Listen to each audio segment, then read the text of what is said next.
আসসালামু আলাইকুম দর্শক, স্বাগত জানাচ্ছি আরটিভির রাতের সংবাদে। আপনাদের সঙ্গে রয়েছে আমি আফসানা সুরাইয়া। ভোট সন্ত্রাস দল ও দেশ কারো জন্য ভালো নয় বলে মন্তব্য করেছেন প্রধান নির্বাচন কমিশনার AMM নাসির উদ্দিন। তিনি বলেন, ঐক্যমত কমিশনের উচিত নিরপেক্ষ ভোট আচরণবিধি মানার বিষয়ে সব রাজনৈতিক দলের স্বাক্ষর নেওয়া। জাতীয় ভোটার দিবসে প্রকাশিত ইসির চূড়ান্ত তালিকা অনুযায়ী দেশে এখন মোট ভোটার 12,37,32,000। বিস্তারিত দেখুন আতিকা রহমানের রিপোর্টে। ভোটার দিবস উপলক্ষে নির্বাচন ভবন থেকে বের হয় শোভাযাত্রা। প্রধান নির্বাচন কমিশনারের নেতৃত্বে এতে অংশ নেন ইসির কর্মকর্তা কর্মচারীরা।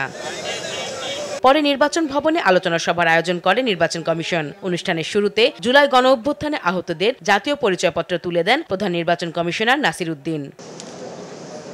সিইসি বলেন, 18 কোটি জনগণকে নিয়ে সর্বশক্তি দিয়ে ইসি মানুষের ভোটের অধিকার প্রতিষ্ঠা করবে। অভ্যুত্থান ব্যর্থ হতে দেয়া হবে না। ঐকমত্য কমিশন একটা হয়েছে না, 6টা রিপোর্ট দিয়ে সব দলকে যখন ডাকেন ওনারা যদি বলতে যে আপনারা কি ফ্রি ফেয়ার ক্রেডিবল ইলেকশন চান, তো বলতে যে চাই, তাহলে সই করেন, ডকুমেন্টে সই করেন যে নির্বাচনী আচরণবিধি মানবেন, আপনার দলের প্রার্থী যদি কোনো গোলমাল করে আপনি দলীয়ভাবে অ্যাকশন নেবেন এবং সুন্দর একটা নির্বাচনের জন্য সর্বতভাবে সহযোগিতা করবেন।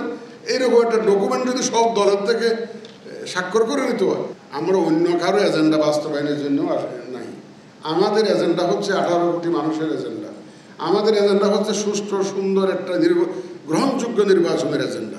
নির্বাচন কমিশনাররা জানান, নির্ভুলভাবে ভোটার তালিকা করা হয়েছে, কয়েক লাখ ভুয়া ভোটার বাদ দেওয়া হয়েছে। গতকালকে পর্যন্ত বাদ পড়া ভোটারই নিবন্ধিত হয়েছেন 36 লক্ষ। গতকালকে পর্যন্ত মৃত ভোটার কর্তন করা হয়েছে, আমার সহকর্মী যেটা বললেন আমি যে ওটাই ধরে নিচ্ছি, প্রায় 19 লক্ষ। এরা এই ভোটার তালিকায় থেকে গেছিল। এদের কারণেই অনেক সময় আমরা ভুয়া ভোটার তালিকা, বায়বীয় ভোটার তালিকা ইত্যাদি শব্দ শুনতে হয়েছে আমাদেরকে। আমাদের ভোটটা হোক ট্রান্সপারেন্ট, তো সেটা কিভাবে ট্রান্সপারেন্ট হবে? আমাদের এই নির্বাচনটা হোক খোলা মাঠে। ভোটের বাক্সকে আমরা আটকাতে পারবো না। যদি আমরা মাঠে একটা দিয়ে রশি দিয়ে বাউন্ডারি করি, তাইলে সেই বাউন্ডারির ভিতরে কেউ ঢুকবে? নির্বাচন কমিশন প্রকাশিত চূড়ান্ত ভোটার তালিকা অনুযায়ী দেশে মোট ভোটার 12,37,32,000। এর মধ্যে পুরুষ 6,33,61,000 আর নারী ভোটার 6,03,69,000। আতিকা রহমান, আরটিভি, ঢাকা। সারা বিশ্বের মতো একই দিনে বাংলাদেশেও রোজা ও ঈদ উদযাপন করা যায় কিনা তা ভেবে দেখতে ওলামা মাশায়েখদের আহ্বান জানিয়েছেন বিএনপি ভারপ্রাপ্ত চেয়ারম্যান তারেক রহমান। সন্ধ্যায় ওলামা মাশায়েখ ও এতিমদের সঙ্গে ইফতারের আয়োজনে যুক্তরাজ্য থেকে ভার্চুয়ালি যোগ দিয়ে তিনি এই আহ্বান জানান। এ সময় বিএনপি স্থায়ী কমিটির সদস্য মির্জা আব্বাস বলেছেন, এক শ্রেণীর লোক বিএনপির সঙ্গে আলেম ওলামাদের বিভেদ সৃষ্টির চেষ্টা করছে। দীপ্তচন্দ্র পালের রিপোর্টে বিস্তারিত। প্রতি বছরের মতো এবারও পবিত্র রমজান মাসের প্রথম দিনে ওলামা মাশায়েখ ও এতিমদের সম্মানে ইফতার মাহফিলের আয়োজন করে বিএনপি। ইস্কাটনে লেডিস ক্লাবে ইফতার মাহফিলে অংশ নেন ঢাকার কয়েকটি মাদ্রাসার এতিম শিক্ষার্থীরা। বিএনপির এই ইফতার মাহফিলে প্রধান অতিথি হিসেবে যুক্তরাজ্য থেকে ভার্চুয়ালি যোগ দেন দলটির ভারপ্রাপ্ত চেয়ারম্যান তারেক রহমান। বলেন, রমজানের পবিত্রতা রক্ষায় সবার সঙ্গে মিলেমিশে থাকতে হবে। রমজান আমাদেরকে বোধহয় শিখায় সংযম হতে, রমজান আমাদেরকে শিখায় কিভাবে ধৈর্যশীল হতে, রমজান আমাদেরকে শিখায় কিভাবে আমরা মানবিক দৃষ্টিকোণ দিয়ে মানুষের পাশে দাঁড়াতে পারি। এ সময় সারা বিশ্বের সঙ্গে একই দিনে রোজা ও ঈদ পালন করা যায় কিনা তা নিয়ে ওলামা মাশায়েখদের আলোচনা করার আহ্বান জানান তারেক রহমান। জ্ঞানী ওলামা মাশায়েখগণ আছেন, আমরা চিন্তা করে দেখতে পারি কিনা, আমরা আলোচনা করে দেখতে পারি কিনা যে বাংলাদেশের মানুষ সারা বিশ্বের মানুষের সাথে একই দিনে আমরা একসাথে রোজা এবং ঈদ পালন করতে পারি কিনা, বিজ্ঞানের যুগে এটি করা সম্ভব কিনা, কোনো উপায় আছে কিনা, এই বিষয়টি আপনাদেরকে আমি চিন্তা করার জন্য অনুরোধ করব। অনুষ্ঠানে বিএনপি নেতা মির্জা আব্বাস অভিযোগ করে বলেন, দেশ ও বিদেশের এক শ্রেণীর লোক বিএনপির সঙ্গে আলেম ওলামাদের বিভেদ সৃষ্টির চেষ্টা করছে। সেকেন্ড রিপাবলিক কি বলে আমি বুঝি নাই, আপনারা বুঝেছেন কি জানি না। অর্থাৎ একটা বিশেষ উসিলা ধরে জাতির মধ্যে বিভেদ সৃষ্টি করার চেষ্টা চলছে। দয়া করে আপনারা খেয়াল রাখবেন। আর আপনাদের মতো এরকম একই রকম পোশাক পরা এক শ্রেণী ওটাকে পাতা দিয়ে যাচ্ছে। কারাবরণের আগ পর্যন্ত এই দিনটিতে এতিমদের সঙ্গে ইফতার করতেন বেগম খালেদা জিয়া। দীপ্তচন্দ্র পাল, RTV, ঢাকা। এদিকে ডিসেম্বরের মধ্যে জাতীয় নির্বাচন অনুষ্ঠানের বিষয়ে সরকারের কর্মকাণ্ড দৃশ্যমান নয় বলে মনে করে বিএনপি। দলটির স্থায়ী কমিটির সদস্য সালাউদ্দিন আহমেদ বলেছেন, গণতন্ত্র উত্তরণের যাত্রাপথ দীর্ঘায়িত করার অপচেষ্টা হচ্ছে। দুপুরে জাতীয় প্রেস ক্লাবে আয়োজিত আলোচনায় এ কথা জানান তিনি। আলোচনায় জাতীয় নাগরিক পার্টির প্রস্তাবিত সেকেন্ড রিপাবলিক ও গণপরিষদ গঠন নিয়ে সমালোচনা করেন বিএনপি নেতারা। খান আলমিনের রিপোর্টে বিস্তারিত। জাতীয় প্রেস ক্লাবে মানবাধিকার নিশ্চিতে রাজনীতিবিদদের ভূমিকা শীর্ষক আলোচনার আয়োজন করে বিশ্ব মানবাধিকার সংস্থা। স্বৈরাচার শেখ হাসিনা সরকারের সময় দীর্ঘদিন নিখোঁজ থাকা বিএনপির স্থায়ী কমিটির সদস্য সালাউদ্দিন আহমেদ বলেন, ডিসেম্বরের মধ্যে জাতীয় নির্বাচন অনুষ্ঠানের বিষয়ে সরকারের উদ্যোগ দৃশ্যমান নয়। কর্মকাণ্ডগুলো জনসমক্ষে প্রকাশিত এবং দৃশ্যমান হতে হবে যে আমরা আসলেই সেদিকে যাচ্ছি কি না। কারণ যত দীর্ঘায়িত হবে এই গণতন্ত্রের উত্তরণের যাত্রাপথটা, তত বেশি বিভিন্ন রকমের অস্থির অবস্থা সৃষ্টির একটা সুযোগ নেবে পতিত স্বৈরাচার এবং তার দোসররা। 21 আগস্ট গ্রেনেড হামলার মামলায় দীর্ঘ কারাভোগের পর খালাস পাওয়া বিএনপির ভাইস চেয়ারম্যান আব্দুস সালাম পিন্টু আলোচনায় অংশ নেন। তিনি বলেন, জাতীয় নাগরিক পার্টির গণপরিষদ নয়, এই মুহূর্তে জাতীয় নির্বাচনের পথে হাঁটা প্রয়োজন। জঞ্জাল আর না বাড়িয়ে অনতিবিলম্বে একটি নির্বাচনের রোডম্যাপ তৈরি করে নির্বাচনের মাধ্যমে গণতন্ত্র জনগণের কাছে ক্ষমতা হস্তান্তর করে আপনারা চলে যান। তা নাহলে কিন্তু সামনে খুব বিপদ আমার মনে হচ্ছে। দেশের বিরুদ্ধে চক্রান্ত চলছে। আলোচনায় অংশ নিয়ে জাতীয় নাগরিক পার্টির সেকেন্ড রিপাবলিক ফর্মুলায় কোনো ষড়যন্ত্র আছে কিনা এমন প্রশ্ন তোলেন বিএনপি চেয়ারপারসনের উপদেষ্টা আব্দুস সালাম। সেকেন্ড রিপাবলিক বলতে কি বুঝাইতে চায় তারা? কোথায় নিয়ে যেতে চায় বাংলাদেশটাকে? এটার পেছনে কি ষড়যন্ত্র আছে? সেই ষড়যন্ত্রটা মেধাবী লোকজন যারা আছে তাদেরকে এটা বুঝতে হবে। এবং ওই যে বললাম, দেশপ্রেম এবং সততা দিয়ে এটাকে বিবেচনা করতে হবে এবং সঠিক যেটা সেটাকেই বলতে হবে। জুলাই গণ অভ্যুত্থান দেশের মুক্তিকামী সব মানুষের জানিয়ে বক্তারা বলেন, কোনো ব্যক্তি বা গোষ্ঠীর এককভাবে কৃতিত্ব নেওয়ার চেষ্টা কেউ মেনে নেবে না। সাধারণ একটা আইনজীবী দিতে পারবে। খান আলামিন, RTV, ঢাকা। ইসলামের শিক্ষা অনুযায়ী সহনশীলতা ও সমমর্যাদার ভিত্তিতে বসবাস করলে দেশে কোনো গোষ্ঠী ও সম্প্রদায় আতঙ্কে থাকবে না বলে মন্তব্য করেছেন জামায়াতে ইসলামের আমির ডক্টর শফিকুর রহমান। রাজধানীর মিরপুরে ওলামা ও এতিমদের সম্মানে ঢাকা মহানগরী উত্তর জামায়াত আয়োজিত ইফতার মাহফিলে তিনি কথা বলেন।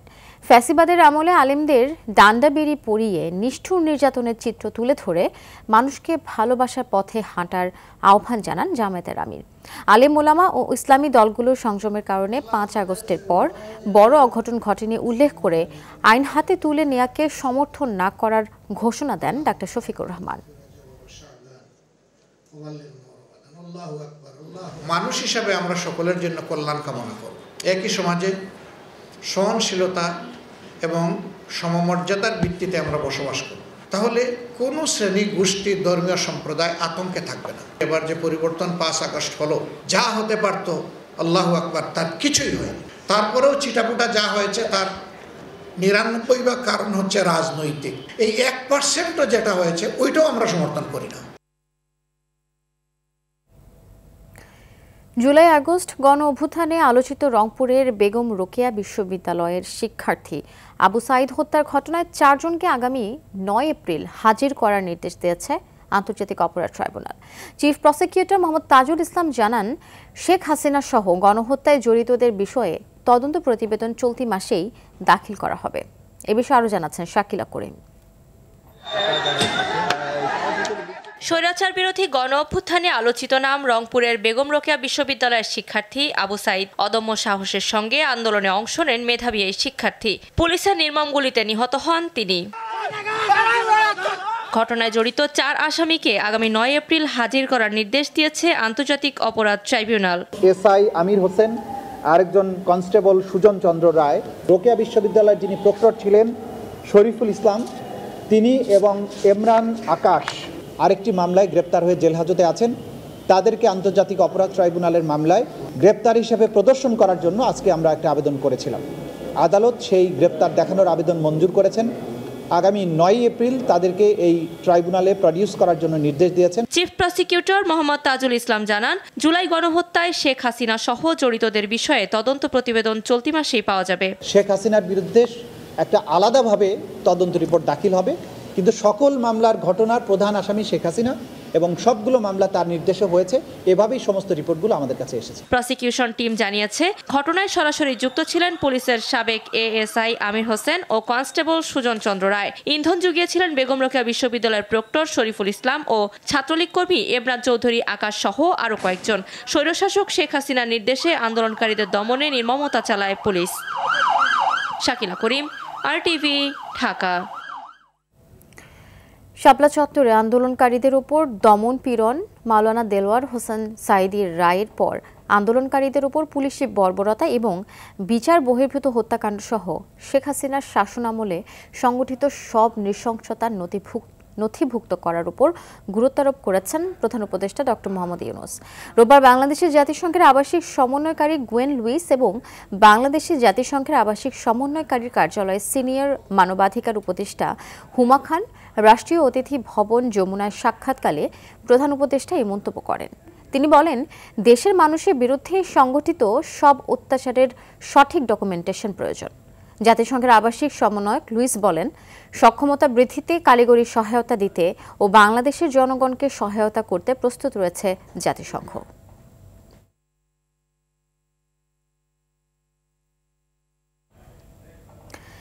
জিয়া চ্যারিটেবল ট্রাস্ট মামলায় বিএনপি চেয়ারপারসন বেগম খালেদা জিয়াকে হাইকোর্টের দেয়া খালাসের রায়ের বিরুদ্ধে রাষ্ট্রপক্ষ ও দুদকের আপিলের শুনানি আগামীকাল ধার্য করেছে আপিল বিভাগ।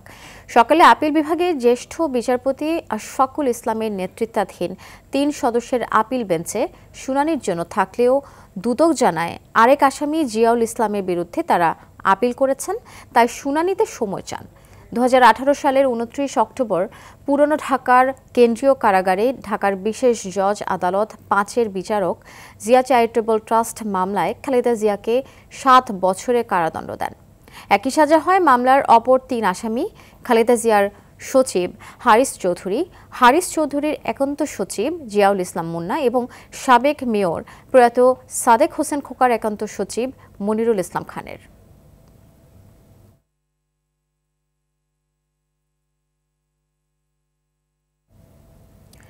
রমজানের প্রথম দিনই জমে উঠেছে রাজধানীর চক বাজারের ঐতিহ্যবাহী ইফতার বাজার। নানা পদের কাবাব, শাহী জিলাপি, পরোটার সাথে এখানের অন্যতম আকর্ষণ বড় বাপের পোলায় খায়। ঐতিহ্যবাহী ইফতারের স্বাদ নিতে রাজধানীর নানা প্রান্ত থেকে রোজাদাররা ভিড় করেন পুরান ঢাকায়। সাকিবুর রহমানের রিপোর্ট, ছবি তুলছেন জহিরুল ইসলাম। রোজার প্রথম দিন থেকে জমজমাট রাজধানীর পুরান ঢাকার চকবাজারের ইফতার বাজার, যার সাথে মিশে আছে শত বছরের ঐতিহ্যের স্বাদ। এ বাজারে ব্যতিক্রমী ইফতার আইটেম বড় বাপের পোলায় খায়, যার জনপ্রিয়তা দিন দিন বাড়ছে।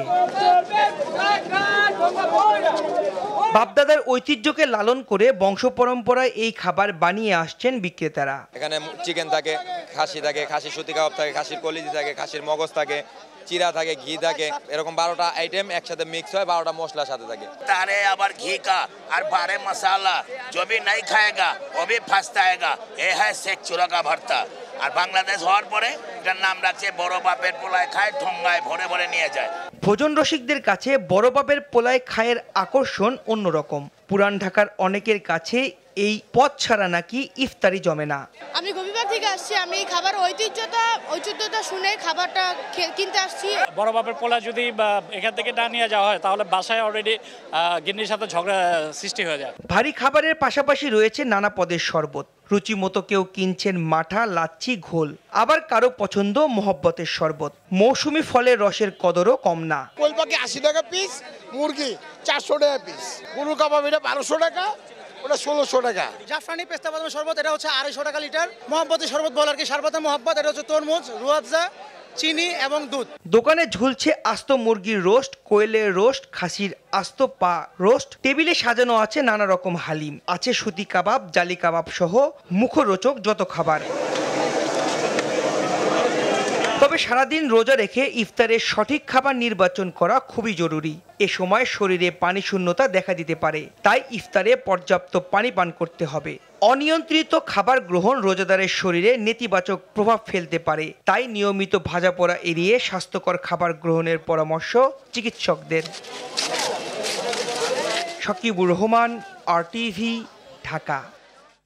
ঢাকা বিশ্ববিদ্যালয়ের ছাত্র শিক্ষক কেন্দ্রে গণ ইফতার কর্মসূচি পালন করেছে বাংলাদেশ গণতান্ত্রিক ছাত্র সংসদের ঢাকা বিশ্ববিদ্যালয়ের নেতৃবৃন্দ।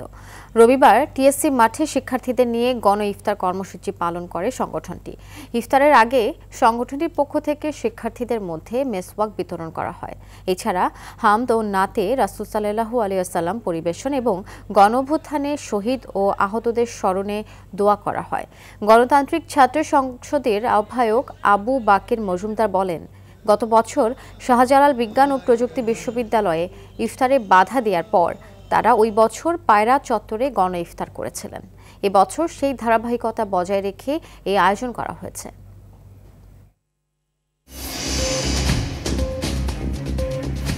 দর্শক, রাতের সংবাদ এই পর্যন্তই। মধ্যরাতের সংবাদ 1টায় দেখার আমন্ত্রণ রইল। ধন্যবাদ সবাইকে।